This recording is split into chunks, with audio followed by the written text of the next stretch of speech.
Okay, I'll call the meeting to order.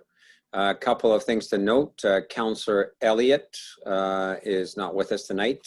He's taking some vacation time, and we are trying to get Councillor Goulet into our technology. He's having some difficulties tonight connecting with Hello, us. can you hear me?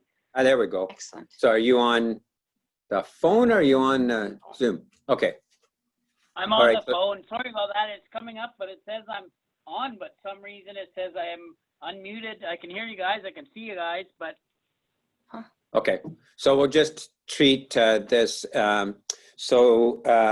You can use, I've got my cell phone beside me, Councillor Goulet, that if for some reason you're wanting to connect or whatnot, please text me and I'll see that pop up.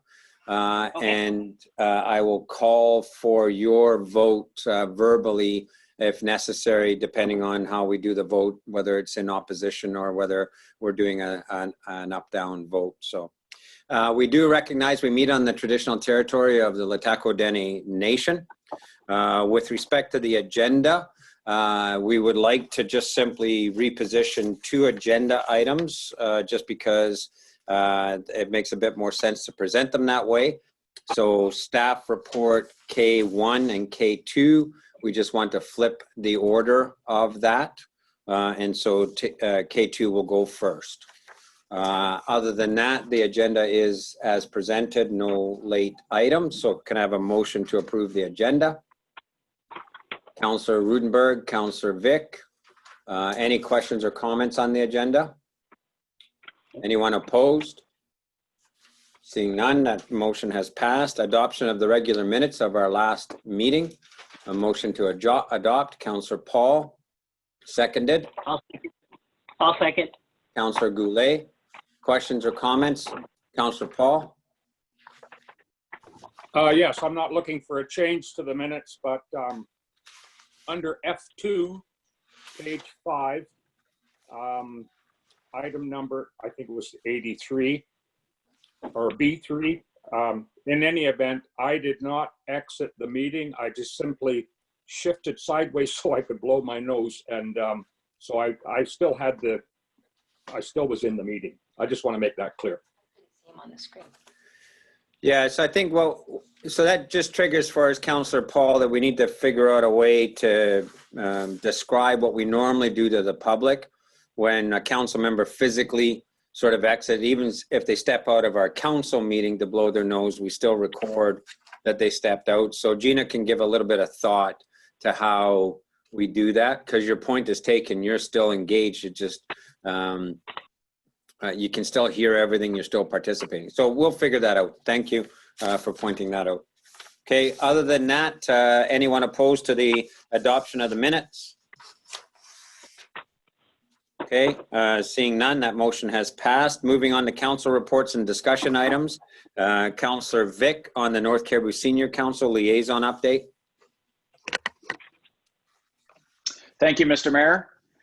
I'm pleased to report on the goings on of the NCSC for the two of the past meetings in the last month. That's from May the 27th and May the 6th.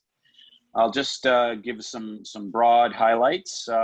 First, we recognized Barb Backmeyer from the Cariboo Regional District. She joined us as a liaison on May 27th for the first time. We're very pleased to have her and her contribution to the organization.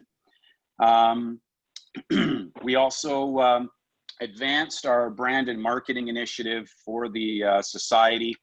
And we've engaged 3 local companies to help us help the NCSC sort of flesh out the logo that we've chosen. It has to be smoothed out a little bit and made appropriate for social media and whatnot. And we've also engaged, we're going to engage these 3 companies for specific initiatives for advertising and marketing brochures, things like that. So we're pleased to advance that.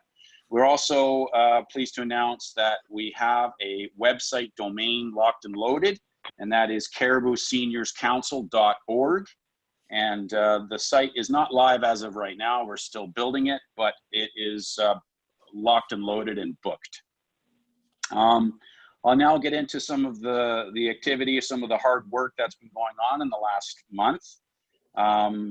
Coordinator Rankin has gone full tilt into the age-friendly initiative Stream 2 work plan, which for council's reminder, that is to engage in a housing inventory for seniors in our community. So the work plan has been approved, and she is diligently working through that work plan. And the next step there is developing an actual survey with the assistance of and feedback from our own city planner and staff. So we're excited about how that project is already moving full steam ahead. Also, the council was successful, as reported last month, in achieving a United Way grant for $6,000, which will be used for preparing meals for seniors in need. And that program is already underway. It is a partnership between the NCSC and Better at Home. And then Better at Home is utilizing the talents of Trish's Dishes to create meals. This is a really important program, staggering the work to be done here. 500 meals will be prepared by June 24th. And those 500 meals, those 500 dinners, will be delivered over approximately a 6 to 10 week period for seniors that need those meals. The $6,000 grant obviously included for the meal cost, but it also had a sum for delivery, so we can compensate volunteers with fuel cards and whatnot for delivery. We're so hopeful with this program that we've directed Coordinator Rankin to apply for Stream 2 and Stream 3 from the United Way, New Horizons, to hopefully continue the meal program beyond the 10-week period. And I'll report back to council next month on how successful we were with that. So that's lots of hard work being done with the council. On May 6th, the North Cariboo Seniors Council conducted a mission statement business plan session. And I'm very happy to report that the mission statement's complete. It has a lot of good language with promoting visionary leadership, strong community partnerships, attention to safety and service, and of course, sound financial management for the council. And I'm also pleased to report that of all the business plan items, so strategic planning items that will be engaged over the next several years, every one of them has a line right to our age-friendly assessment. So whether we're talking about safety and accessibility, transportation, housing, connectivity, civic participation, all of those items are right in the strategic plan for the NCSC. So that pretty much rounds out the big nuts from the last couple of meetings. And I'm very, very proud of the work being done by this group. And I look forward to sharing more with you next month. Thank you, Councillor Vic. Any questions or comments from other council members? Okay, I'm not seeing anybody flagging anything. Councillor Vic, thanks for that. And again, I think from council's perspective, it's great to see that organization find its feet so quickly and start moving on all those domains quickly. I think it was what we envisioned when we started this process. I think it must be 3 years ago now to finally get us to the point where we have a group of seniors owning the whole age-friendly initiative. So thanks for your participation in your report. Okay. The next council report is a news item with respect to paramedics. I was given a heads up on this change by a couple of our local paramedics. For the new council members, you may not be aware that Quesnel City Council was involved with a number of councils on trying to lobby against this $2 an hour wage. I can't remember how many years ago it was, but we had BC Ambulance Service come in and speak to us about it. The program was changed, and so the 4-hour full-time rate was a kind of a compromise position that if you show up for your regular shift, at least 4 hours of that regular shift, you will be paid at regular time, and then you flip back to $2 an hour. Cornell is one, even though we're not named in here, one of the ones that has a high enough call rate to be going back to the 2 hour full time. So if there is a time when our paramedics that are on the on-call paramedic are sitting in that shop and there is no call, then they're only getting $2 per hour. They don't get the 4 hour guaranteed regular wage. So I wanted to raise this for council because it has been raised for us. It was a fight that we fought before. There's a suggestion in here that our call rate is high enough now that people are getting some form of consistent pay on the basis of call. And my only suggestion to council is we may want to invite our local BC ambulance service to come in and to speak to that issue.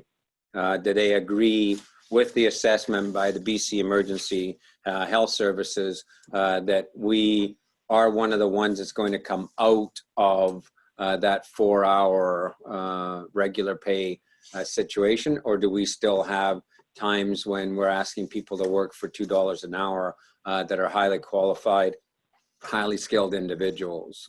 So I think we need to get local intelligence on this. So that would be my recommendation, is that we ask staff to get them in front of us on a delegation so we can dig into this a little bit deeper. Questions or comments from council? Councillor Paul? Yes, thank you. Is this something that we might consider sending to the UBCM in the form of a resolution? But again, I think it's been dealt with at UBCM on numerous occasions. I think for us, we need to understand if the BC EHS is correct, that, you know, pretty much every time people show up, there's a call, so they get the full pay. In which case then it may be prudent to then move in this direction. I think we need to find out for ourselves what's happening in our community, and then we can take action from there. I don't think we should be speaking on behalf of other communities because they're parsing it out, right? It's only 39 identified communities that the call rate apparently is sufficient to switch out of this system. So let's do some investigating before we jump to what do we do next. That would be my suggestion. Okay, any other comments or questions? Okay, seeing none, if council's comfortable, then Ms. Albers will look at trying to get BC ambulance folks in here to talk to us about this. Okay.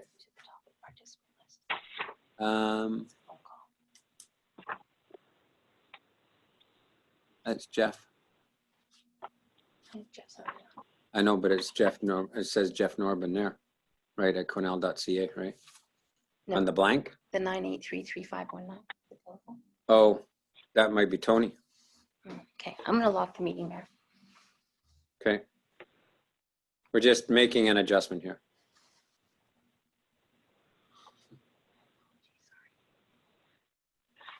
Okay. All right. So, Kyle, I would ask you to activate your video. Okay, and council, the report we'll start on will be K2, which starts on page 55 of your hard copy package. And it's the Climate Action Revenue Incentive Program. So Kyle, the floor is yours. Thank you. Let me share my screen here. And Kyle, I'm just going to... There we go. Okay, good. Thanks. Good.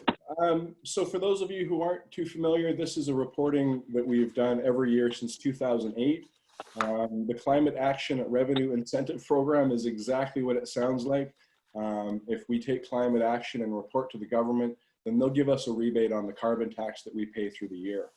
But in addition to this, talking about the climate actions we've taken, it does include our annual carbon footprint as well.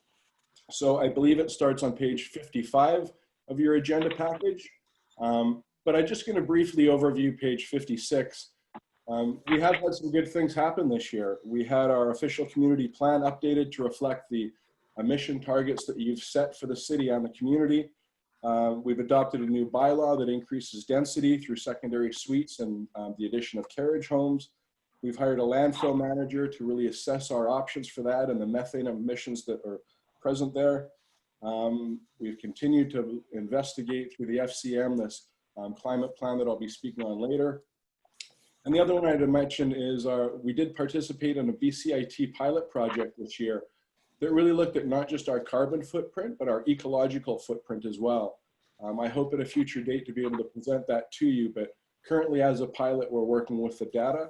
A couple of the interesting things that did come out is that our transportation, even like compared to Surrey, per capita, per kilometer, we're twice as many as emissions as Surrey. So I know that a lot of people think we need trucks in the north, but perhaps with the level of plowing that we keep our roads, we can have that conversation further as well. But down on page 65, because the rest of the report is a very government template, check the box. But on page 65 of your agenda package, that is where we talk about the carbon footprint and how many emissions that we've produced this year. And we have 1,230 tons of carbon dioxide that we produce from corporate operations this year. As you can see there, about 1,188 for our direct local government, and then 42 tons from our contracted services. We did have a slight adjustment on how we report this year. We've really taken to the letter of the law to exclude those things that we didn't have to report and only include those that we did. So if you compare these new numbers to previous years, we did achieve a 3% reduction this year. But I would caution you is that I've never experienced, yeah, very good, Byron, but I will caution you that as Byron and others have told me fully that, you know, snow dictates our carbon footprint to a tremendous level. So although we should be proud and we will continue working for those 3.5% reductions, a huge fluctuation in a snow year, we do have to take those into account. So other than that, the only other reporting that we do on this document is let the government know if we've purchased any offsets or done any local community projects that we can count against our corporate footprint towards reaching carbon neutrality. Since that's not a goal that we currently have, we have reached level 3 of 4 from the community initiative. So I think we're doing quite well. And it looks like we will have, we did report on time. I mentioned to Carrie and Tanya that the rumor was that we would have a longer time to report than we thought. They just let us know today that we have until October, but we got it done anyway on time, so we're pretty happy about that. So I do want to spend most of the time on the climate plan, but I'll leave that for a quick moment if there's any questions on the CARIF report that went to government June 1st. Yeah, and Kyle, do you have offhand, because Carrie is not with us tonight, do you have on hand what our rebate amount is? I apologize, Mayor. I do not know that exact amount. Carrie did submit that. She'll have that updated information. Okay, it would be good, maybe just a follow-up for council so that council knows what the rebate amount is. And I think going into our budget, what's that? Yeah, it's about 20. I seem to remember in the mid-20s, somewhere in there, because relative to next year's budget, when we look at building a carbon reserve of some kind, I think council should be aware of what taking these steps actually gets us in the way of a rebate. So, so we can just clarify that for council. Any questions or comments from council on this report? Again, it is our regular annual report to government. Yeah, hello, can you hear me? This is Ron. Yeah, go ahead, Councillor Paul. Yeah, I didn't know if I was on. On page, just a minute now, page 65 of 83, where we're talking about the 2019 carbon neutral reporting, it's noted that the Provincial UBCM Green Communities Committee has established a common approach to determining, et cetera, et cetera. So my question is that I'm presuming, and I guess I'm also asking if there's a common template that is used for all communities so that we're comparing apples to apples when we are comparing emissions statistics for different communities. Yeah, thank you for the question, Councillor Paul. There's extremely detailed guidance that are provided so that when we do compare cities to cities, we are comparing apples and apples. For one example, in Quesnel, it's quite odd for a city to own its own landfill. It's quite unique in BC. So even though that we own that landfill, we don't have to include those emissions because it does not fall into the category of traditional services that other things that we did report. And then there's very detailed guidance again about contractor services of only contracts over 25,000 and things like that that do make it very clear the guidance that make cities reporting exactly the same emissions per city. Okay. Other, Councillor Runge? Unmute, Councillor Runge. Sorry, I didn't. My question is with regards to asset management plan. Does our new fleet updating, does that count into this? And will we see any greenhouse gas emissions from that going forward, or reductions from there? Well, as I stand to understand it, the LEAF program is making any loans available to the larger businesses, and they have to have the climate plan involved. And what that means is including a carbon footprint similar to what I just showed you. So we are in a position that we meet any of those climate requirements in the LEAF program if they're programs that specifically fall to the city. Right. But on the question, yeah, go ahead, Councillor. Yes, thank you. Actually, Kyle, my question was more with regards to we have our whole fleet renewal, vehicle fleet renewal program, in effect and starting off. And I was just wondering, like on page 58 of 83, would that fall into the asset management, or because I would take it that we're also decreasing our emissions as we get newer vehicles. Absolutely, and there's a few different processes we can do. There's 7 different functions that we can help within the community that will reduce our emissions, even including the asset management program they have. If we convince other organizations or businesses to use trenchless technology that they wouldn't otherwise, then we can count that towards our emissions as well. But specifically the interaction between the LEAF and how it would affect this CARIP reporting, I can't speak to that. Yeah. So, Kyle, I think you're hearing Councillor Runge incorrectly. He's talking about our fleet renewal program. The fact that we're going to be renewing all of our vehicles, and as a consequence, they will be more modern in their fuel consumption, emission standards, etc. That will be picked up. And I think Councillor Runge, you'll see some of that referenced in the actual action plan as well. But any real reduction in emissions that will be documented either because the vehicle replaced is more efficient or because we've got an anti-idling program or because we're doing a better maintenance program will all be booked to our net reductions. Yeah, absolutely. We're actually measuring the fuel that we actually burn every year. So if, again, we have a more efficient fleet, we have anti-idling, we're definitely going to see those reductions in our measurement every year. We're going to purchase less fuel, we're going to save more money, and we're going to reduce our emissions. Okay. Any other questions or comments on this report? Okay, and this report is for information for council. No motion required. It's our annual submission to government. So you're seeing what was submitted to government. And then we'll get the number on what the rebate is because it's pertinent to our fall discussion on budget. Certainly. Okay, thanks, Kyle. Let's move on then to K1, the draft climate action plan. Certainly, and before I start with this, I do have to sincerely thank Mayor and Council for the support. As I mentioned when I originally got here, that my job is disruption, and I've had an unbelievably full support. Directors have invited me to senior management meetings for a complete year. Every report, every piece of data I've asked for, I've been given.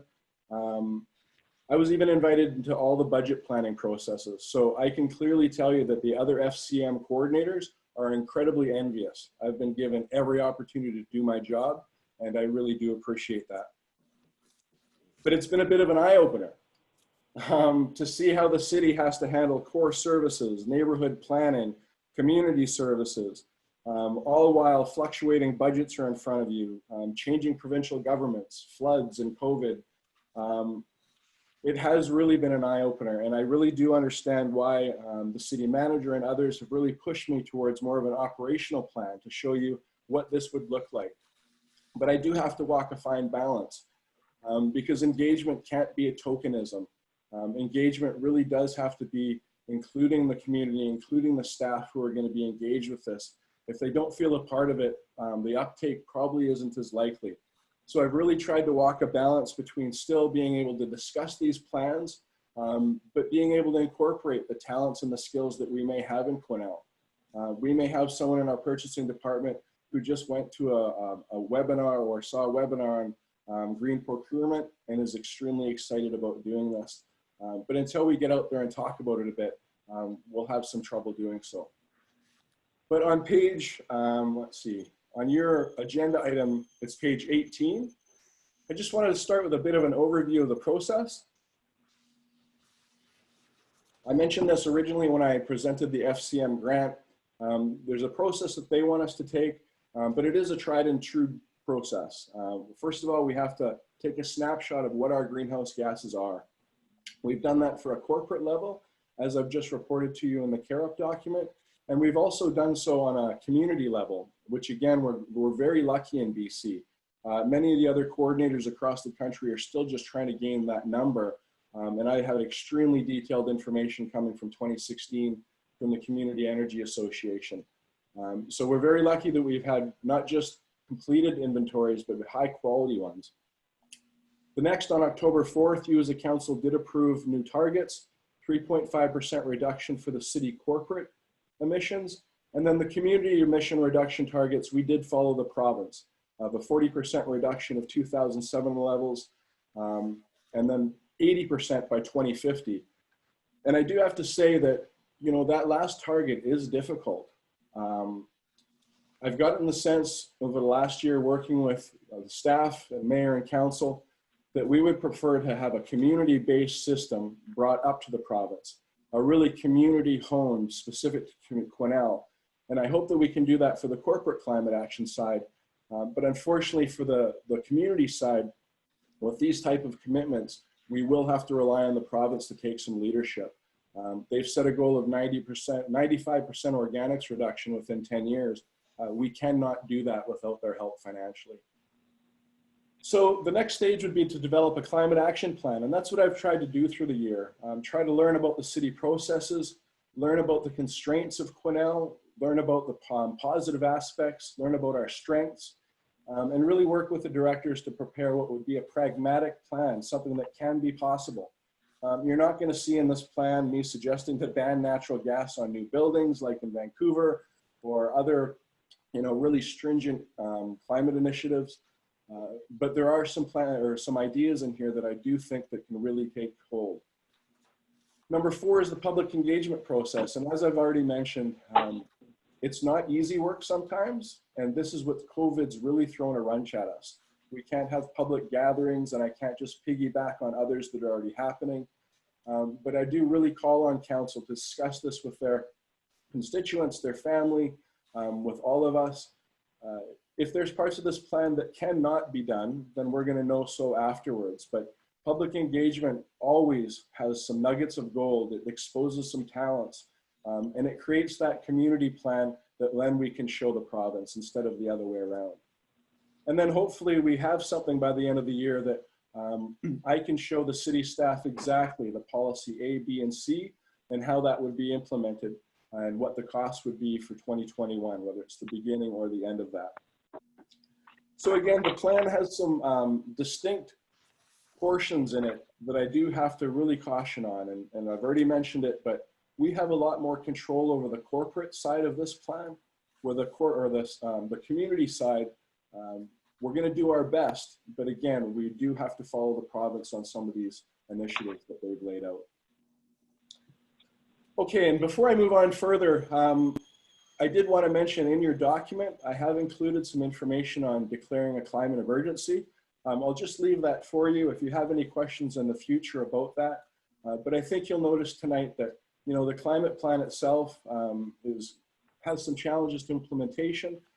Calling a climate emergency during COVID and during a forestry downturn we do risk some negativities about that. But I'll leave that to you. And if you do have any future questions, by all means, you can speak to me at any time. And just for clarity, Kyle, because council will have also looked at the staff report and the recommendations. And so for clarity, the third bullet on the recommendations with respect to the climate emergency declaration, we would just simply strike from the recommendations, because we wouldn't do a negative, you know, we're recommending that we don't take action. It just doesn't make sense. So the recommendation for council as we continue to go through the report would be approving the Quesnel Climate Action Plan for 2020 and then approving the engagement with stakeholders for the community one.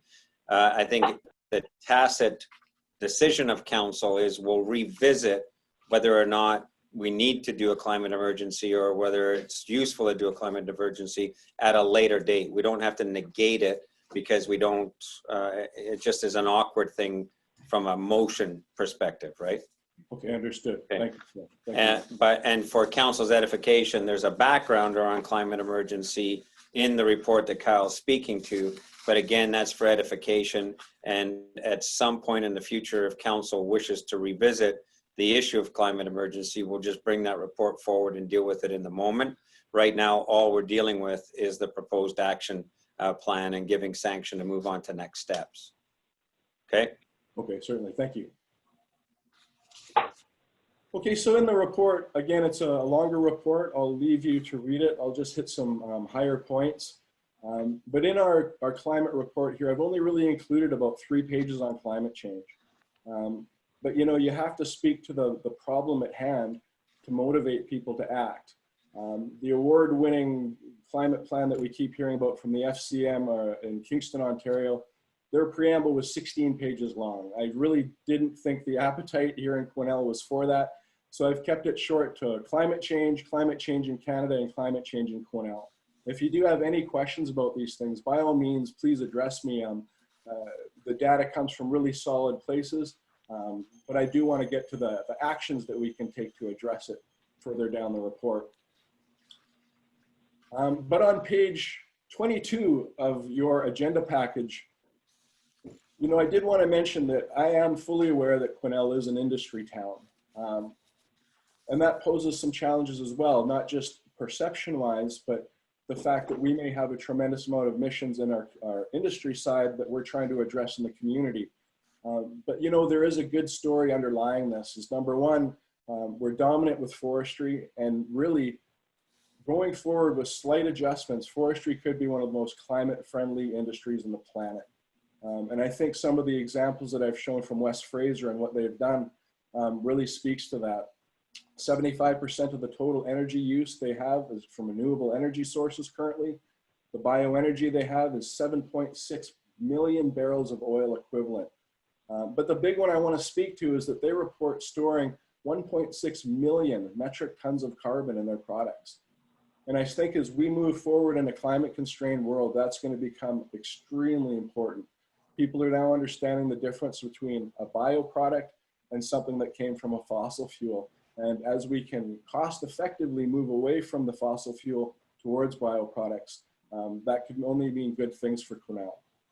But the challenges at hand, our industry pollutes as much, well, about 10% more than all our citizens and the city combined, even with these amazing stats. So we do have work to do, but it is great to know that the industries that we do have working with us have experience with this already.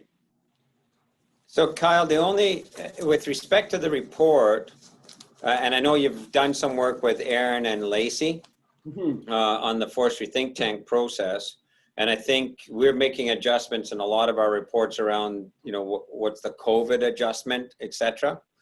We're having quite the conversation with FP Innovations and with the province around the petrochemical substitution part of the industry that could be more highlighted. And in particularly, if you take a look at the COVID response, where most national governments are going to be looking at sourcing personal protective equipment more domestically, it just stands out as an example where Canada has the opportunity to go to biomass product sourcing for that as opposed to petrochemical. And the reference Quesnel an industry town, I think is great insofar as it goes, but I think a paragraph that as a city, we're also taking the lead with our think tank process to try and accelerate that transition to petrochemical substitution and to, you know, more carbon capture and storage through both planting and wood product development. Right. And then it brings us back to one of our own initiatives. Very good. I will do so, Mayor. Okay, so if we move down the chart, I've already discussed the overall carbon footprint with us, but just to get into some details, you know, it's quite obvious, as I've already mentioned, that Quesnel does have a unique carbon footprint. When you have 70% of it attributed to your transportation and equipment, that is a very high percentage compared to other cities. But we know that our big issue is snow removal in the winter, and that diesel, gasoline, and contracted fuel makes a big portion of that. But as well, our buildings. We've shown that even in the Eco City pilot with BCIT, that our buildings, it does show, obviously, we're in a colder environment and it takes more to heat them. But if you take away that degree temperature, we're actually quite well insulated, our buildings. It's Abbotsford, if you can believe it, that needs a little bit more work. So there are some good news stories there too. But the next set of things that I'm going to show you are things that we can do directly to address the mobile fuel use. I'm not going to go into depth about all of them, as I know there's a time constraint, but the number one is using telematics to track and reduce fuel use. And I'm very excited that when I came to the city that there was already discussion about this underway. Matt letting me know that there's all sorts of benefits to this in addition to climate and fuel reductions, liability. So it's great to see that there's been a budget allocated for this year. I've put down that it may save as much as 20% fuel. I do know that the salesman who did a presentation for us on this topic said other cities have seen up to 40%. But again, that's why I caution that it was a salesman telling us, but I would really like to see how those results, because I think out of any impact, telematics might be the biggest impact to our fleet. It's also going to identify, as Councillor Runge asked about earlier, how exactly our new fleet is working. How exactly is it much more efficient? And maybe we will change that where we are looking at total cost of ownership a little closer and getting rid of vehicles early, because that efficiency up front is not just saving us fuel, it's saving us maintenance, and it's saving us emissions and carbon tax. The next one I'll mention is purchase an electric car. Again, I think this is just in the tone of leading by example, to really show people in the community that we can do it. We have people and staff within the city that can utilize this vehicle and really make use of it. And there are tremendous greenhouse gas emission savings from doing so. I'll also mention to you that I've never met anyone who's had an electric car and went back to an internal combustion engine. The bells and whistles with them are unbelievable. And really the carbon impact is tremendous when you think that each car, 3.5 to 7 tons per year we could have saved. But it is a cost involved with it. It's about $53,000 for a car and the installation of that charger. So again, we'll do our research on how things have gone elsewhere. Electric trucks I have mentioned, and I wish I could speak to them further, but they really don't exist yet. So for me to compliment or comment on how to schedule or when we might be able to implement them, I cannot. GM and Tesla and Ford said next year, but we all know that when something comes out, it's higher price. The early adopters usually only go after it. But it is something we do need to watch closely, but not something that I could budget or schedule for quite yet. The next one I won't spend too much time on because Chris is already all over this. He's aware of trenchless technology. We've used it at the city before. And the reason I put it in a climate plan is for twofold: to really speak to the fact that we are already doing things that are very climate friendly, but also just to remind people, if all things are equal and you have two projects at home and one's cut and cover and one's trenchless and the costs are the same, the benefits are the same, well, let's use trenchless. It's good for the climate. And they've shown that it's from a tremendous amount of fuel savings, that you don't have to take away all this material and return it. So it's just, again, speaking to Chris's work and a reminder that when and if possible, to do so. The same with seeking non-emitting solutions to small equipment. Matt and his staff were all over this. There was a conference up in Prince George just a few weeks, in the last summer, of all the different equipment that's coming out. And even Prince George and Saanich now have electric Zambonis, which they just love. So things are changing slowly, but of course we have to make sure that it's cost effective if we are accepting any of those changes. So I'll skip to buildings now. This is our stationary fuel use.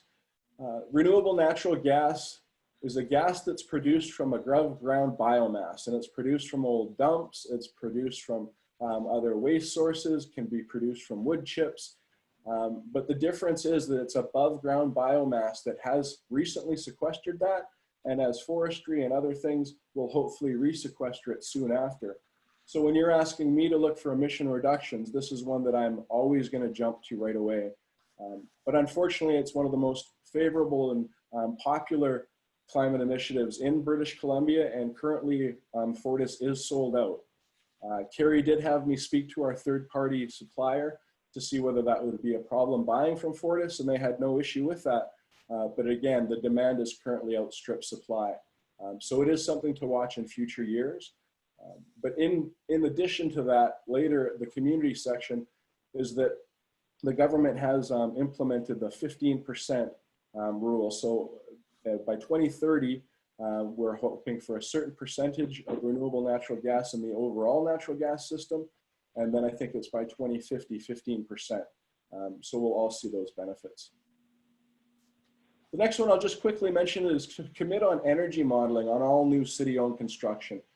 Now I am saying this is another cost that we need, but you know, it's a time when we're in a climate constrained world, and we do not skip engineering reports. We do not skip geothermal or geo assessments. And this is just one, without this information, we do not know the cost of ownership for the length of a building. We are guessing at it. And if we do guess, we will always go by the default, which is currently natural gas. I really thought we might have a potential with the public works building, but when I met with BC Hydro, the key accounts manager, and a couple of the key engineers who work on the project, they really couldn't help us without that information. So it's just something to know going forward, that there are benefits to it. And I know there is a cost up front, but really on a good fiscal management side, it's something that we might want to consider as well. And then I've mentioned step code later. I'll speak more about it, but just quickly, I think there's a really a misconception about step code, and it has a negative connotation to it. But the first level of step code, the very first step, all it is absolutely anything over basic building codes. So if you arrange your 2x4s different to avoid thermal bridging, you add one more batting of insulation, you choose a bit smaller windows or triple pane. Any one of those things is almost, anyone building a new house today looks at least at one of those options, then you would meet step one. I've listed here some examples of homes in BC that have already been built. So not speculation, but homes that have been built for a 20% more efficient home. That's step 3 of the code. For 2 to 1% higher, and even one in Campbell River, he was an architect who really wanted to do it. He met that step 3 code with 0% increase. And then there's the Kamloops home that I was able to drive by, 40% more efficient for a 4% increase. I'm not undermining what 4% increase is on a 300,000, 400,000, 500,000 build. But I will tell you that these houses sell like hotcakes. People understand energy efficiency and the cost of ownership, and it is a good thing. So I think that if the city could lead by example on our own builds, even if it is just step 1, I think it speaks volume to the city, especially in the future years when the province is going to want us to mandate it on all our citizens. And the next one is just a quick one, test nightly setbacks. It's stated that government buildings are ideal for this, and all the nightly setback is turning the temperature down from 21 during the day to 17 at night. And you can actually have quite a bit of reduction. And there's a misnomer that it's bad on furnaces that have to recoup and generate the energy back up to 21. That is a misnomer. It simply is that now you're going to have half the year of the building at 21 and half at 17, and you do see savings. But there are some staff issues that other organizations have found. Is the odd thing is that by the time people get in the morning, the building will be the same temperature, the air-wise, but your desk and items might still feel a bit cold. So again, we'll test it perhaps, and if there's a big reduction, we can speak if there's any reductions. But the maintenance facility or the facilities manager and ID department are all on board, so hopefully we can test that this January. Electricity, I won't spend too much time on. In BC, we're blessed with clean electricity, and a lot of the plan, you're going to see that I'm actually trying to get us to move towards electricity. But that doesn't mean that we can't be more efficient with the electricity that we do use. And the city already has an LED lighting replacement policy, which is fantastic. If we can seek funding to expedite those exchanges, even better. And then I love hearing success stories like the Downtown Business Association. They made a conscious decision to spend 4 times the amount on their Christmas lights, but it nets the city a tremendous amount in electricity savings every single year. So great stuff. And the same for developing a computer and technology policy for energy savings. Just making sure we're double-sided printing only when we need to, making sure our computers are Energy Star compliant, and then maybe some guidance on when and when not to turn off machines. And that's something I've already spoken with ID department, but we do have to walk a fine line. I know for our city, we need the absolute top level of security, and leaving them on allows them to update at night, but we'll work on that for sure. And then the last section for our corporate plan, and again, this is where we have the most levers, so I did want to focus, is what's called a green procurement policy. So these are where you can affect emissions in other parts of your processes. And I've seen green procurement policies, you know, span the gamut. I've seen one as simple as just adding to tenders or quotes with a checkbox. Is your item Energy Star compliant? Yes or no? Or do you know an energy consumption rating for your product? If so, please include it.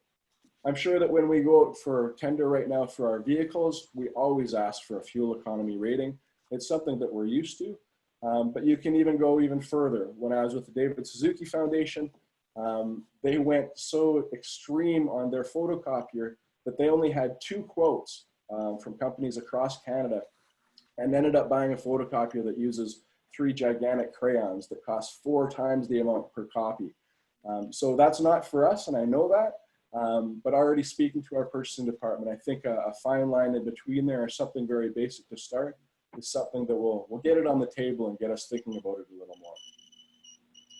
And then the last one I'll mention is something that we could hopefully avoid, but preparing for our landfill, if we do need to cover it one day, there are different covers and there are different budgets to it. But a lot of cities, Prince George, Salmon Arm, they've actually had an ability to recover some natural gas by covering their plants right.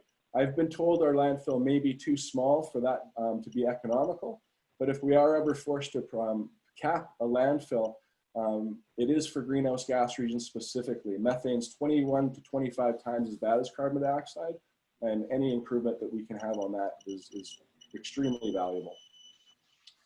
So the last one in this section is I've commented to set an internal price on carbon emissions. So this is an idea that really, it hits people the wrong way. It's like, you want to self-impose a carbon tax? That's crazy. But the fact is we never pay the carbon tax. We're just doing it as a paper exercise to really show the value of non-emitting items. So currently, if we're just looking at a financial assessment between an electric car and an internal combustion engine, we're just looking at the cost of fuel over the years, the cost of maintenance, and that's about it, and depreciation, of course. But if we included a carbon price, we would add a price that's attributed to all those emissions that the internal combustion engine is going to make over its lifetime that currently aren't captured anywhere else. And if we do that, it may make that electric look a bit better on that financial comparison. We can do this for heating things instead of a natural gas furnace for electric heat pumps, or anything else that you can have a tremendous difference between one item and another where carbon comes into play. This wouldn't be part of a general procurement policy. It would be more ad hoc when items came up that were relevant to this process. But it has been used very well in Vancouver, even Dawson Creek for some time, to really putting a price on that carbon in it. It just raises the item and puts what I like to call that climate lens on purchases that you might not have otherwise had. Can I ask a question about that, Kyle? So Yeah, certainly. in areas where you've seen the price on carbon, are there any studies about how that led to different decision making by doing that? Like how many, like as a percentage of products evaluated with this, what kind of, like it'd be interesting to hear some empirical evidence on that, because I think it's a fascinating idea that's pretty easy to implement too, right? Yeah, and you're bang on. That's why these prices seem so high in my mind, Byron, is that they've actually based it on the Eco-Fiscal Commission report out of Canada, who said that at $200 a ton, that's when climate action starts just tripping over itself in Canada. But you know, we're at a $30 a ton federally, and I think we're at 40 currently provincially, and that gets quite a bit of blowback. But it is fascinating, I agree, and that Eco-Fiscal report really laid out that, especially forestry, all sorts of things happen in forestry at 200 a ton that don't currently happen today. Interesting. Okay, so before I move on, I just want to again mention. Yes, sorry. sir. Just because there's two different segments to this report, we can give you a little bit of a break and see if council members have any questions about our corporate part of the plan and next steps around that, because that really is, you know, policy development, further work with directors, and then taking a look at some of these cost items relative to our own internal budget. And then when we switch to the community side, it's more about engagement with the community, and then it's a bit of a longer burn. So let's deal with council's questions on the corporate side, and then we can move on to the community, because the recommendation is a two-part motion as well. So council, questions, comments on the corporate part of this proposal as proposed action plan?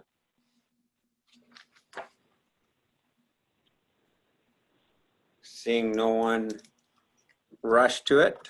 Okay. So Kyle, one of the questions that I've got, just in terms of the realistic assessment of buildings.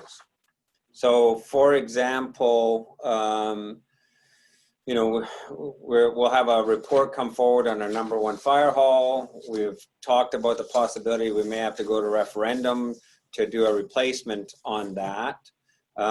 With respect to, you know, future forecasting for buildings, that really is the one sort of municipal building that we've got, right? I think the other ones would be projects. So if I think about some of the stuff we're doing on the waterfront trail, sure, right? Where you're putting in an RV park and campground, or potentially stepping the LHTAKO DENE project or whatever. So I think in terms of an action item, it might be to say buildings and building projects. Okay. Because that will capture more of where our more likely future investments are going to be if we start to incorporate some of our, you know, like the waterfront trails should have that climate lens put on it as we develop the discrete parts of that. As opposed to just straight up buildings. But the other piece, I think, is that particular segment should also be a dialogue we have with joint planning with regard to buildings, because the last building we built is jointly owned. You know, a big potential project we're going to have will be the addition and renovation of the rec center. You know, we've got a gymnastics project that we're advancing. So I think part of the action plan should include a dialogue with the Cariboo Regional District, and in particular joint planning, to include joint planning building and projects in with this as well. Very good. To expand that part out. The other piece, just in terms of the smaller equipment, I think it would be good for us to expedite that, it would be good for Finance Committee to get a sense of what our turnover rate is on that equipment and to get some discrete information, because I think that's an interesting piece for us, because how we even mobilize folks, as the report points out, you know, if they've got a gas weed whacker, that means they're having to go around with fuel, you know, they've got all of those kinds of things as opposed to a battery operated one. And there's small and dollar items individually that's really easy to test. Yeah. Right? You can pick up a couple of each of the main types of units and test them, and you can see the durability, see what their cost of operations are, fatigue for the operators, all those things, right? Yeah. So I think really getting quite discreet on that, and I think for the various pieces that you've got in here, you know, really advancing, and you've got the table at the end of the report on some cost items. I think if council gives the green light to continue on this path, then we should be in a situation, excuse me, where there's a deliberate dialogue and finance committee as part of our 2020 budgeting process. So one of the next steps would be for finance to pick up that aspect of it, right? And get some discrete reports put in front of them on that. An implementation plan. Yeah. So an implementation plan that's costed out, so we know, okay, it's going to cost for us to get from here to here. Here's the steps each department's going to take. Here's the costs associated with that. Yeah. And then, and for some of those, like the small equipment, maybe it is you go into a testing mode to start with instead of wholesale, right? Yeah, exactly. Like if you're going to do a renewal, then, and you're buying 3 pieces of equipment, buy 2 of the ones that you're comfortable with and buy 1 that you're doing the pilot on. And with respect to the trenchless technology, I know you've indicated Chris is working on it. We've had the conversation. Again, I think coming into finance, we should look at our 5-year capital plan with respect to some of the projects we've got in the 5-year capital plan where this technology could be applied. And we can do some number crunching on what the net potential savings would be to our go forward capital plan. You know, if there is that potential for a very large savings, not just on GHG emissions, but cash savings, because it's a less disruptive technology. And we should be able to get some intelligence from Cariboo Pulp and Paper on what they did with their sewer line extension, because they use trenchless technology for that. They might be able to give us a benchmark of what it would have cost otherwise if they didn't use the trenchless technology. We've used trenchless ourselves. Yeah. But do we have a benchmark against? We should get a report on how much we use, because I think we use it quite significantly. Okay. But we should start there. Okay. Because we didn't for the water pipe extension from Pinecrest, right? That was open trench.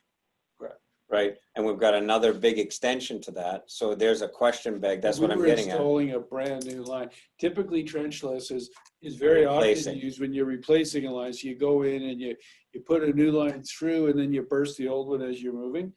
Whereas when you're installing brand new in a new location, you don't need to though. Not always, no, because most of the ones that I do for new developments, for subdivision stuff, we wait till Chris has the trenches people here scheduled. Yeah. Okay. Yeah, you can use it for, and we talked about just directional drilling. Yeah, we talked about the extension through McLean and so on. When we do the second phase, that would be considerable savings if we went to trenchless. Absolutely. For that, and that's new pipe. So to me, I think as this advances, some discrete business case analysis and some discrete things so that we can actually get real moving into our 2021 budget and not have it as a continuous theoretical exercise, I guess is my main point, right? To have some harder, more discrete conversations about it. And I definitely would have to lean on Chris, of course, for that, as you know, that's outside of my skill set, but I'll be happy to do so. Okay, councillors, anything? Councillor Vic. Thank you, Mr. Mayor. Kyle, I think the mayor may have kind of asked the question, but maybe I just didn't process it through my brain the same. But out of your budget for items identified for action, are you able to look at them yourself and under the with the lens of affordability and maximum benefit for investment, could you prioritize these in a different way, or are they prioritized here? I did not prioritize them. If I were, I definitely would, of course, towards anything that's reducing fuel use in our mobile fuel unit. My job is, again, specifically to look at emission reductions. So if I were to look at that, you know, the telematics are absolutely top and above. Okay. If I was only granted one wish, that would be my wish. If we were to further on down that list, then it would be, again, anything focused with those transportation emissions first. So the electric car transition, really keenly looking at the electric trucks, but making sure our fleet's maintenance is to the highest level, O2 sensors, all those things. So I think those, in my mind, are the best, what I would call bang for the buck. When we get down a level to renewable natural gas, I think that we might have other projects in the city that are cheaper per ton reduction. So although it's a popular project with other cities, I do think looking at what we've done, we might have other projects that are better suited for sure. So again, anything directed at transportation, but I did not itemize them, Councillor Vic. Okay, thank you. And Councillor Vic, I think the prioritization, and Kyle just hit on something that is another metric, but the prioritization, I think, by bringing it to FSAC is also kind of a business case prioritization as well as the GHG reduction prioritization. So if you remember the telematics conversation we had, the telematics will give us a deployment strategy that potentially reduces your fuel consumption, which reduces your GHGs. But those telematics also give us a lot more in terms of, you know, where exactly vehicles were, liability issues. So there's a lot more to it that actually add value if you go down that path, because it addresses a number of issues. But Kyle, your comment about the cost per ton, I think is another piece that should also be a metric. That it's the flip side of, you know, the $100 per ton when you're doing the calculations of net benefit, but the cost per ton on that marginal basis. So, you know, if you're going to use like a brand new truck versus one of the new electric vehicles, and the electric vehicle price point is $100,000 more, you know, that kind of, what's it costing you per ton reduction relative to the benefit, I think is another metric that we should be using in our decision as well, not just a price per ton. Yeah, very good. Yeah, Okay. just like on your list here, you discussed it briefly with the temperature setbacks. It seems like the investment is very low, but you know, up to almost 5 tons of CO2 reduction. That's significant for essentially zero cost, right? So, well, the cost of new thermostats, whatever. Well, and I don't want to underestimate staff time and capacity, of course, but everyone's been very amenable to adopting some of these new things. So I do think you're right. That's a low cost one, absolutely. Well, and the same, and I think we saw it at UBCM at one of the trade shows, the heat pump or the heat sensor. You know, I talked to some of the municipalities that have used that, and they just found amazing results from the purchase of that sensor and finding out where they've got those kinds of issues in their system, right? So, Yeah, very good. okay. Any other questions on the corporate side? Yeah, go ahead. So just one comment in there, and I think Kyle and I have discussed this, but I completely think this is an issue as well. It's not only communications to the public on the community aspect, it's also on our corporate decisions, because that could create some business opportunities or economic development. Specifically when you're talking about trenchless, to encourage some of the companies in town to get to that technology. One of the reasons we don't do more trenchless is because we have to get it in from Vancouver. So we want to encourage our businesses to expand there. When it comes to electric vehicles, we want to encourage our dealerships to expand their technologies there. We want to encourage them to expand their maintenance capabilities to make it cheaper for us, but also to expand the capacity in the community. Yeah. Well, and I think the other piece too, even on step code, we're going to see, same thing. We're going to see more and more people moving into town who want to build, who want to be up the step code, and they're going to find local contractors who can't do it, right? And they're going to go out of town just because of that. So even step code and bringing our contractor ability up on step code keeps some of that business more local, right? Okay. All right, Kyle, move on to the community one then. Okay, so on our community side, I think I have it on page 30 of your agenda package.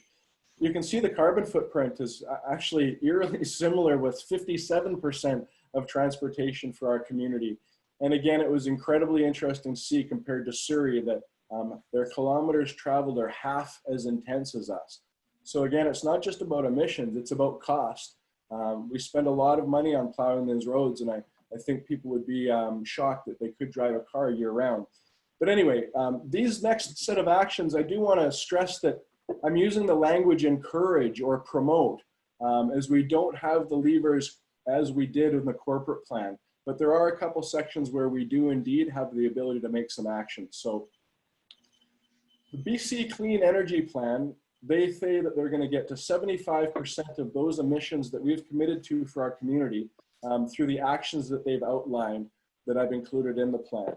And I think that's great, but I worry that they're patting themselves on the back too soon before funding these programs.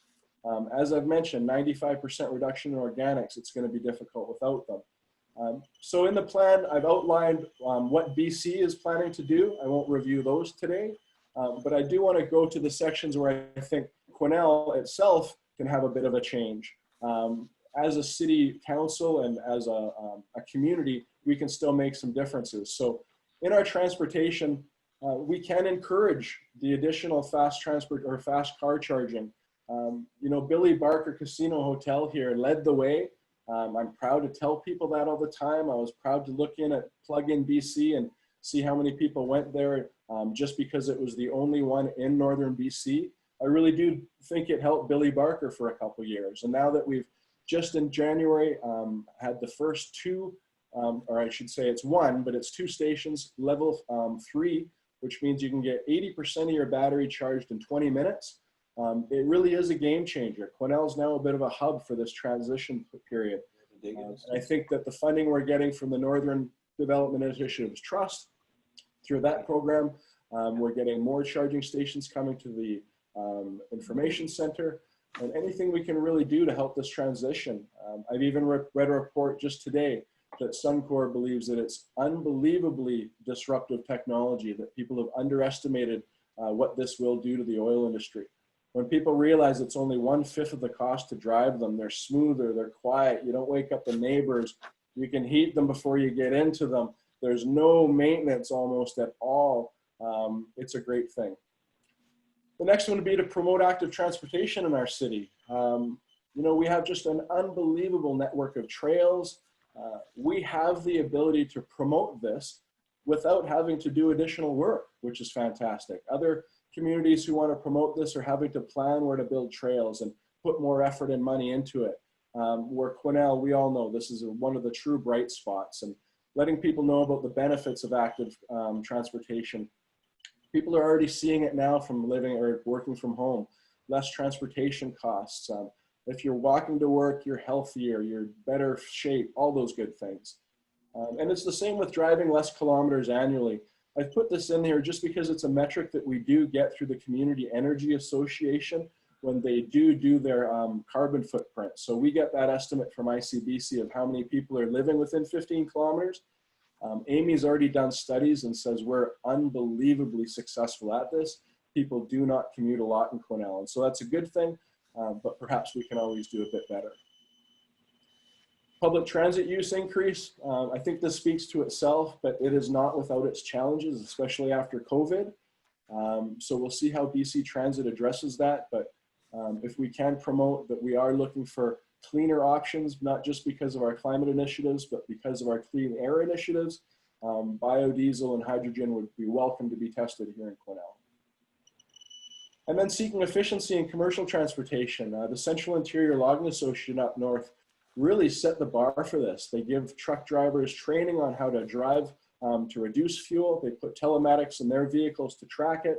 And they were actually one of the first offsets that were sold to the government of BC to promote their carbon neutrality. So again, just promoting that it's not just the truck you're in. There are options that you can do, driving skills and maintenance-wise, to improve that. So buildings, again, I've listed all the things that the BC government wants to have. Their step code, they want that at the highest policy by 2032. Again, that's zero emission homes in only 12 years from now. I think, like my boss, that will probably be delayed. I think that timeline's just too sharp. But I do think the sooner we can implement something voluntary to at least get the language in the community, the better off we'll be. So as specific items for Quesnel, clean heating options to encourage for the future building stock. You know, if we can somehow pull off a district energy system with West Fraser, that would be unbelievably great. The more I've been diving into the details of the Prince George system, the economics are difficult without a tremendous upfront subsidy from the federal and provincial government. I think theirs was about subsidized to 75%, which might be what we're available for now. But even with what they paid, it was an 8-year payback. So again, overall, without that funding, it wouldn't be possible, but we are in a period where the federal government has said this might be a once-in-a-lifetime opportunity. Gerald Butts is running the whole program of trying to really have this transition and this new economic recovery be a clean one. And I think this is one of those opportunities for the district energy to really expand. So I'm keeping my fingers crossed, but I was hoping to have an update for you this week. West Fraser is still doing their waste energy audit and internally looking at how to use some of that first as well. Kyle, on that note, have you had any conversations with Northern Health with respect to the ICU emergency addition? They're planning on doing the new kitchen now, and then they're planning on a boiler replacement at Dunroven. Yeah, unfortunately, West Fraser has asked us really not to proceed with any of those discussions yet, just because I think last time when we went through this route, we did a lot of that work without really knowing if the waste heat was available. Sure. And so in respect to West Fraser and the other consultants, I think that might be a future discussion, Mayor. And I hate to put it off because it is very timely, right? It could postpone those boilers, but I'd like to respect that process for sure. Yeah. Okay. No, it's a fair comment. Okay, and the next one, and again, this is one of my favorite one, PACE bond or PACE financing program. It stands for Property Assessed Clean Energy. And what this is that you can put solar panels or energy improvement on your home, but the loan doesn't stay with you, it stays with the home. And it's paid back every year incrementally through property taxes at a low interest rate. It's unbelievably popular south of the border now. The number of projects have just expanded tremendously, but we cannot make this decision without the provincial government. So unfortunately, this is one of those ones that we do have to wait for the provincial government. But if it happens, I do think this would be one of those things that people do take that opportunity to make those improvements. The programs are very popular with people, again, for that component of staying with the home. There's been studies to see whether homes with these sell poorly because there's an added loan and an added level of property tax. But in fact, they sell quicker because people are educated. They know that portion of their property tax is going to end one year when they have that portion paid off, and yet they're going to have a more efficient home. So again, I won't rant too much because this is a provincial initiative that we can follow, but it is one that in my field is extremely significant, and I'm excited that hopefully there's finally some discussion within the provincial government to make this happen. The next one I'll mention is pretty interesting because just the Fraser Basin Council today released a report saying that Kamloops just implemented this. So Kamloops has a program now called See the Heat, where they will lend anyone in the city a thermal imaging camera so they can hook it up to their iPhone and walk around their house. And what that does is just clearly show you where you're missing insulation, where the best energy improvements would be. And it's just one of those really simple things that the city could do at a low cost to really help our citizens move along and show that we're part of that process. I've also spoken to PhDs who do climate psychology, and energy audits, you know, there's a certain amount of uptake, but if you include a thermal image of a house, that uptake skyrockets. We're very visual beings, and if someone can see exactly where their money is best placed on either a leaky window or a section of the house without insulation, they usually take advantage for sure. New building, improved efficiency and low energy demands. I won't speak too much on this. Again, I've already mentioned step code. I do believe that for Prince George or for Quesnel, you know, the voluntary approach would be ideal. It just at least gets the language out there. It would allow those builders who are currently in Quesnel who are using the system to actually rate it and sell the house as a current step code. But it's one of these, you know, do we have capacity? Are there enough energy modelers? I was able to speak with clean energy consultants up here in Prince George, and they do that work. So it's not that you have to go all the way to Vancouver, but whether we could develop that in Quesnel or not would be a great thing as well. But I do want to warn people, if the government's trying to do a zero net energy by 2032, this is a tremendous change in how we do things. So although I encourage it, this is a hurdle that is going to be a difficult one. So solid waste, I've already mentioned several times that the provincial goal is to help communities divert 95% of organics. You know, it's almost like when you first get into garbage as a city, there isn't really a business case to it. You know there's a cost associated to it, but it's a service either people want or are willing to pay for. But if we want to reach a 95% diversion rate, as I said, we will need help from the province. The funding that they had last year to supplement composting and these things was completely oversubscribed, but there are ways in which we can help. It was very nice of Matt. He offered some consulting dollars to bring in the consultant who works with Sperling Hansen on composters to see whether our location laid out in the Sperling Hansen report would be attractive to a private composter. Save us that $2–3 million on building that. But after lots of discussion, it was definitely said that, you know, we're having a brand new landfill manager. Let's wait till he gets his feet wet, looks at all this, and then we'll readdress that. So, you know, we can have organics diversion taking the form of what we currently do, subsidizing bins, which is effective, but will never get us close to that 95%, or meet somewhere in the middle where we have location drop-off bins for people to drop their organics. But there's problems with issues with odor and people not wanting it near their backyard. And then the bi-weekly pickup is by far the most expensive one.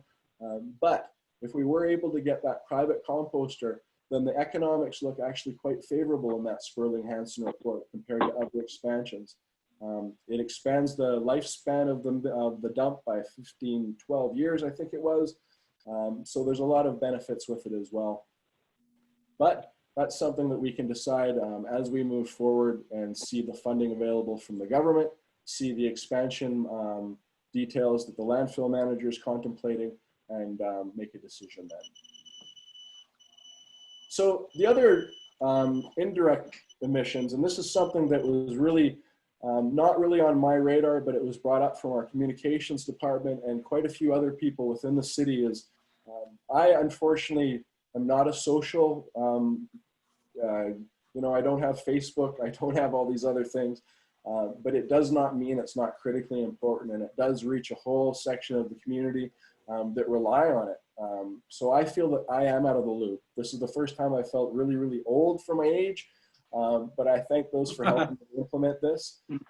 And this can be either easy, where it's something very simple that we piggyback onto other communications the city's already doing, or if there's some staff time to really dig into it more, we can do that as it comes along. But I think showing the successes that we have already achieved in Quesnel and having conversations about those that we want to take in the future, social campaigns are a fantastic way to do so.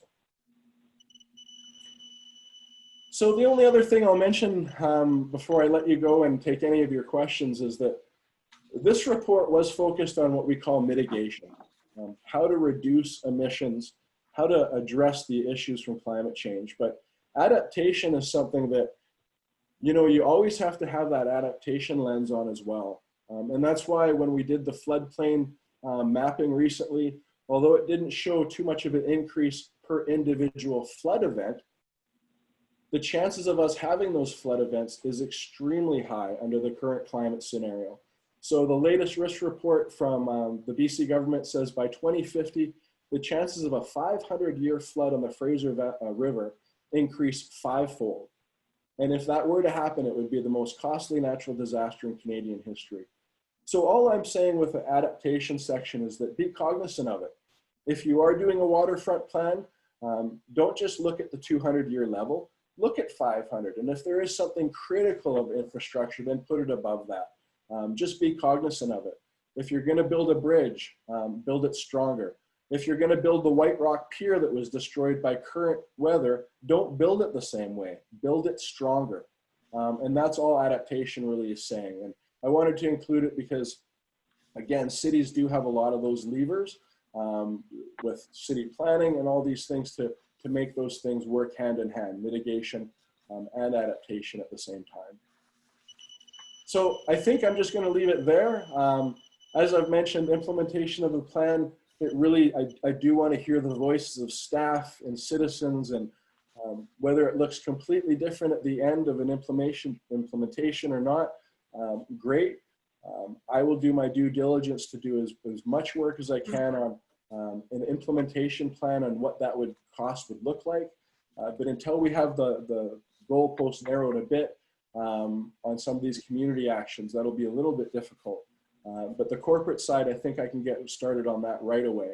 But I do look forward to the feedback from you, your constituents, and anyone really we can touch in the next few months, because I do think the more we hear, the more they're going to be included in the plan. So I thank you for the time, and I do thank you for your attention. Thank you, Kyle. Questions from council members? Kyle, a couple of comments from me, and I think a general comments to council. We had this conversation in our strategic planning. As a council, we too often myopically focus on the impact we have on households with respect to property taxation. And in actual fact, property taxation as a percentage of household expenses is nominal. Cell phones, cigarettes, coffees exceed property taxation, but we get kind of focused on it, and it kind of, we have sticker shock.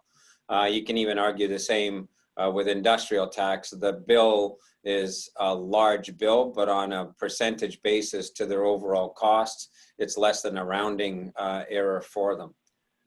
So the key, I think, goes to a point I want to make, though, where we have phenomenal influence over household expenses, actually gets captured under taking a concerted approach to climate change, because we should all be aware of organics diversion from our landfill not only will ultimately reduce property taxation related to landfill expansion and waste handling and so on, but on a household basis, the statistics are out there, anywhere from 40% to, in some cases, 50, 55% of organics purchased in households end up wasted. And different purchasing of food ends up in pretty substantive net savings into the household. So just the kind of the education around there blends corporate and community, because our corporate objectives of reducing the waste stream, of waste diversion, of reducing methane release, etc., absolutely match more efficient purchasing of food at the household level, which matches household savings. So I think those are where we should be looking for intersects between corporate and community objectives. You see that in the active transportation.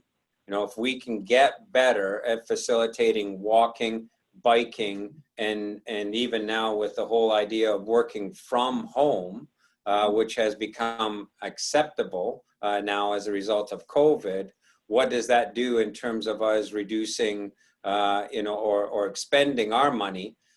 Maintaining a trail is a lot cheaper than maintaining a road. And you'll see lots of communities are starting to look at what roads can they convert to alternate modes of transportation permanently as a direct result of what they've seen in the change in transportation utilization because of the COVID situation with people staying at home. But in the household, what a lot of people realized, and I'm sure many of you have realized that in your own households, is that our fuel bills over the last 6 weeks, 8 weeks, or 10 weeks are a heck of a lot lower than what they were, because we're just not traveling as much in our vehicles. So again, through our active transportation strategy, we have the opportunity to influence the household budgets in a bigger way than in many regards we can do with nominal decreases in property taxation.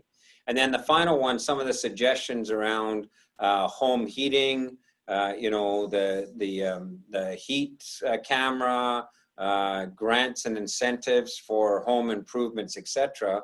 Again, food, fuel, home heating are the three actual big ticket items on a household basis.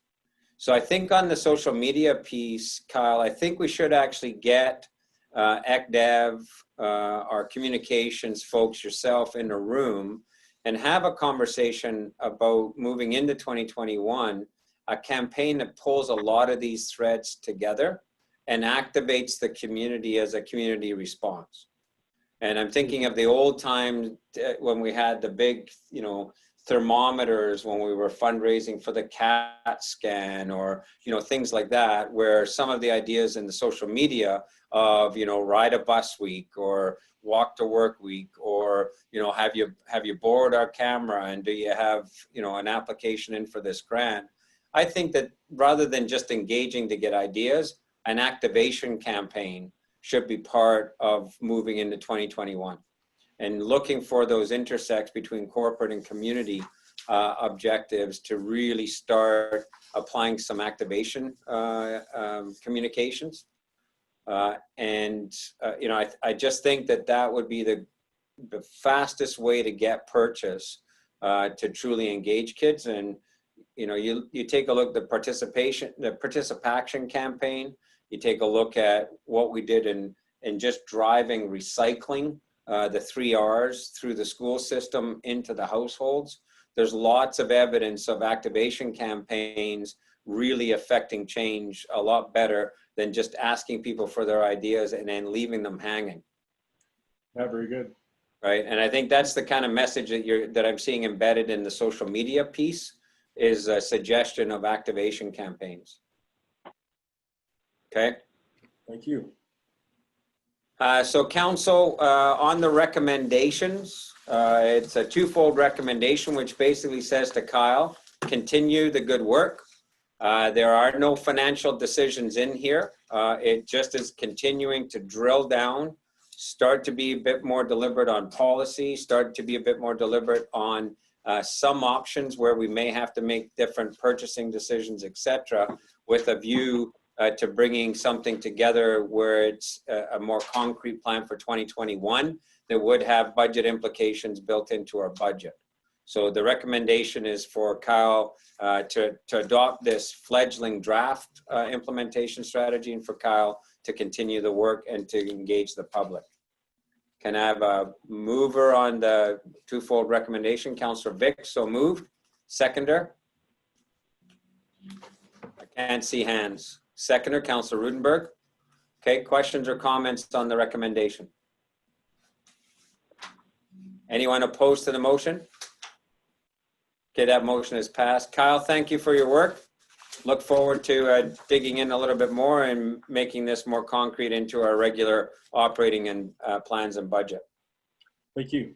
Thank you, Mayor and Council. Okay, next we'll move on to staff report. Director Norburn, gymnastics. Thank you. The purpose of this report is to provide an update for council on the status of the gymnastics reserve. At the November 2019 Quesnel City Council meeting, council approved an allocation of approximately $84,900 from the gymnastics facility reserve, which is the balance of the funds remaining in that account, to investigate the feasibility of and to design an addition of a gymnastics facility onto the Arts and Recreation Center.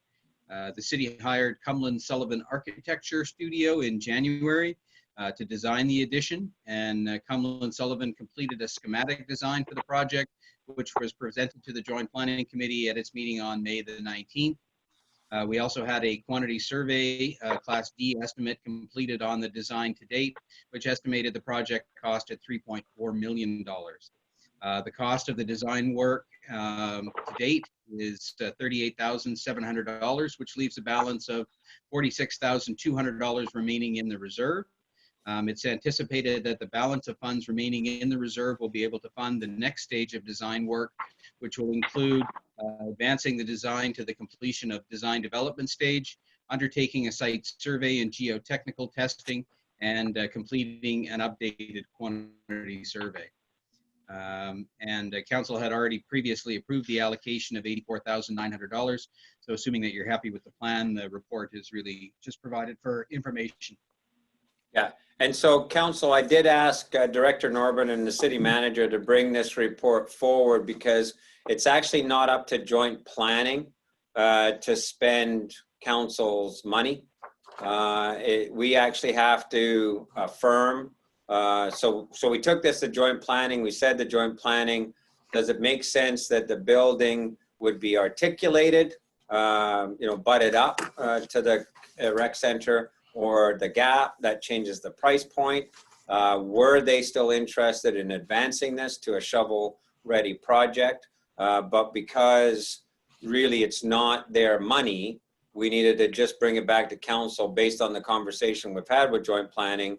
Is council comfortable expending the rest of the reserve to get this to a shovel-ready project as an articulated part of the rec center? So while there's no recommendation here, it's just because unless you want to change the path you're on, which would be a motion to negate moving forward, we just need to make sure everybody's comfortable continuing on a path that we already voted that we would move on.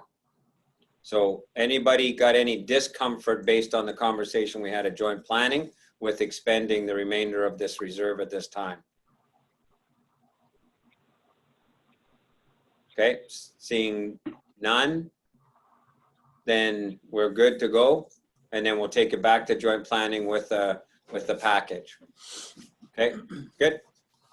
Okay, thanks, Jeff. Thank you. Okay, and then next report, Director Turner, do you want to switch out with your boss man here?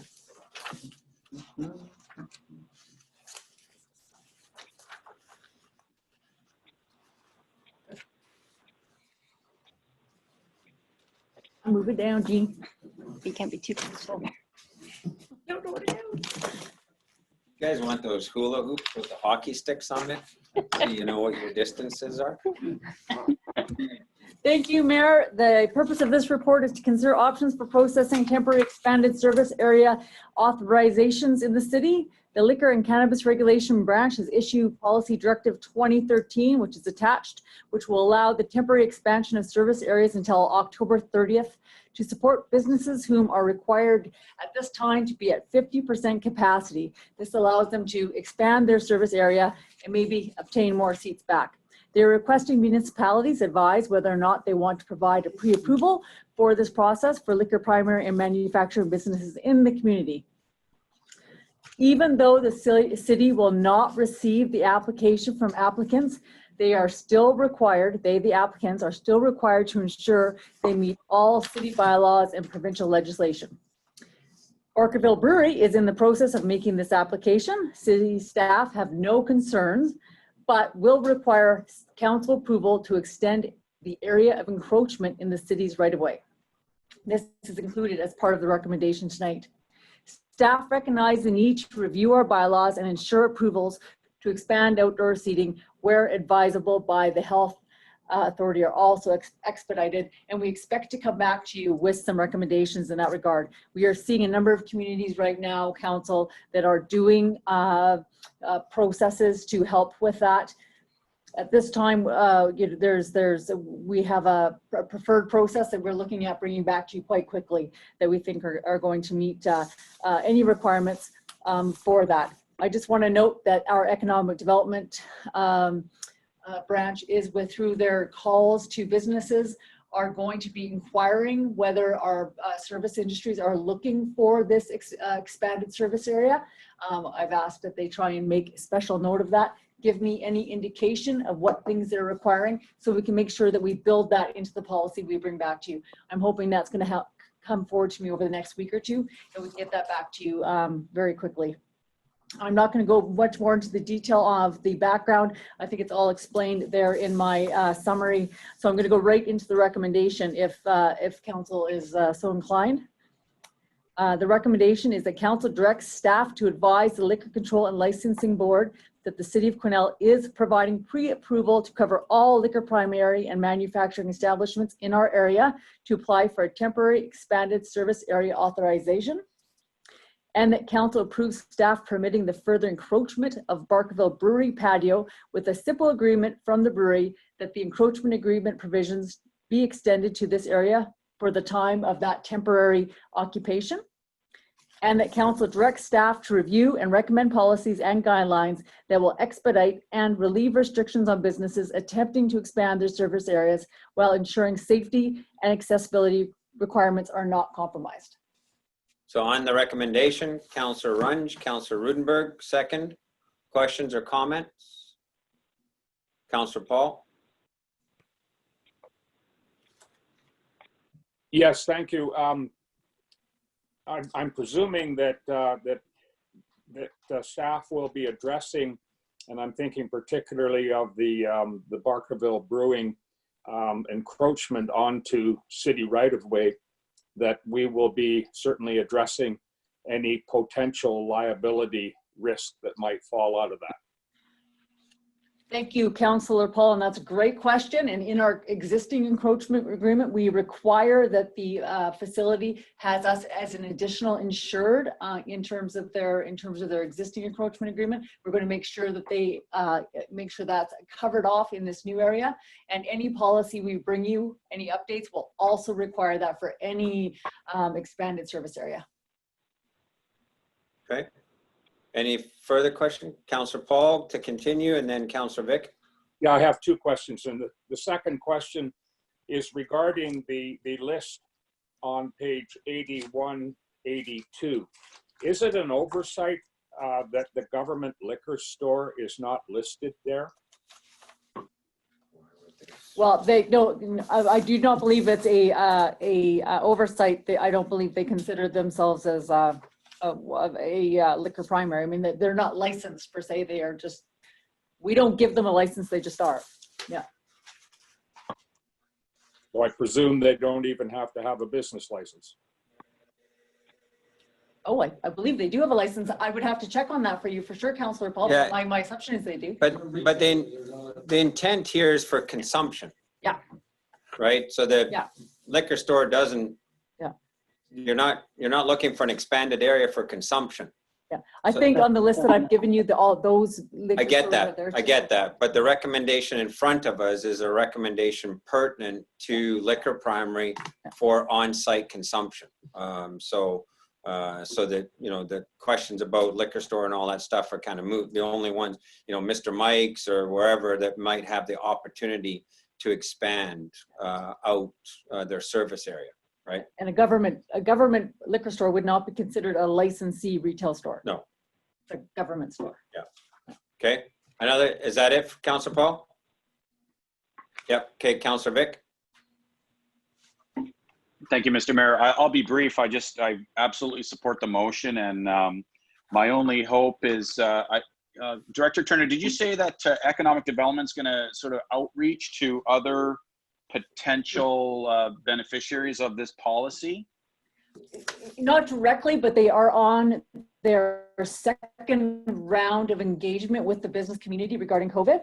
And there's a question that's very relevant to what their needs are going to be. And I've asked them to entice the restaurants in terms of what, if any, they will have in terms of need for additional space. Some will and some won't, to be honest. And we're also going to make sure that we also keep that list so that if we do an advanced policy, we can reach out directly to those businesses and make sure they're aware of the policy and how to get that expedited. That's perfect. Yeah, sorry, Councillor Vic, there's also going to be a category where people may have a desire for extra space, but there's no physical way to accommodate it. Fair enough, yeah. My only, it's not a concern with this policy or the vote before us here is, I know with restaurants there's a degree of tunnel vision right now, just getting open.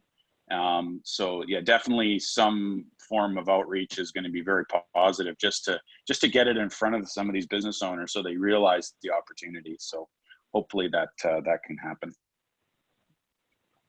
Yeah, and I think on that point, doing the presumptive work really helps. So because then when they do get to that state of readiness, they don't have a lot of stumbling blocks in their way to get to it, right?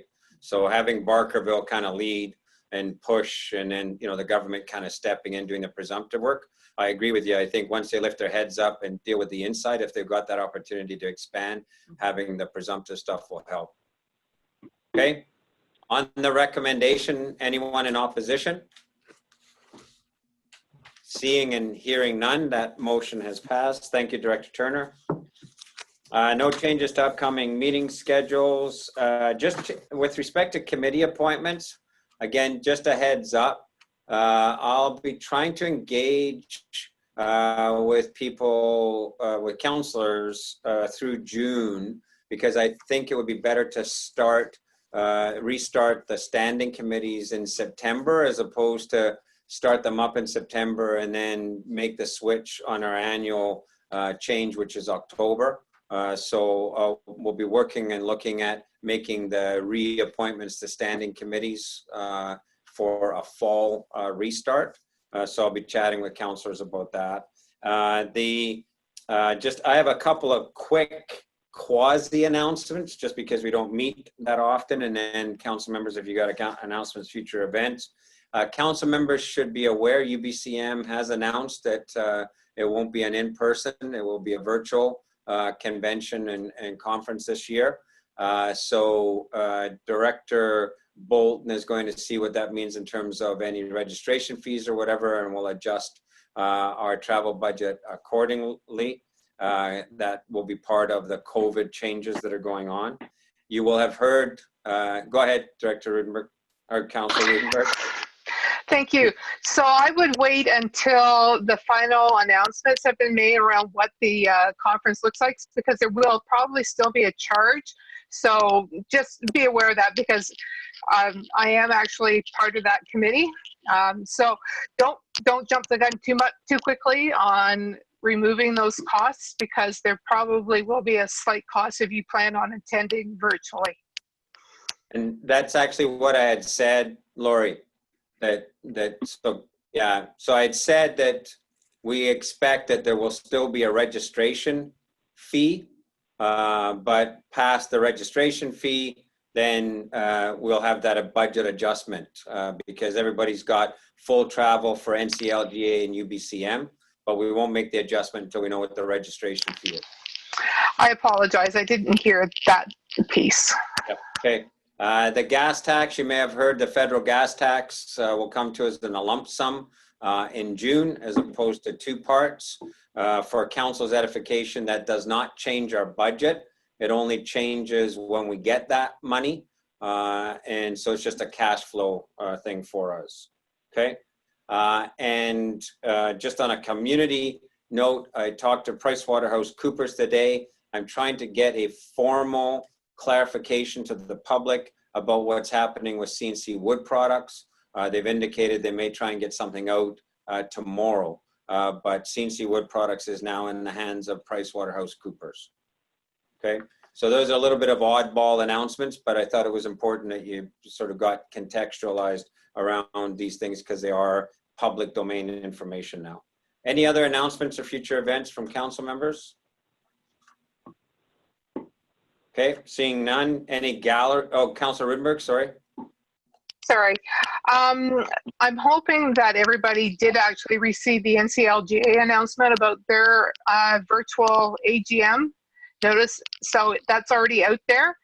that will be taking place Monday, June 15th through that week, through to Friday, July 3rd. They have several different times, so that email did get sent out around NCLGA, so just so that council is aware of that one.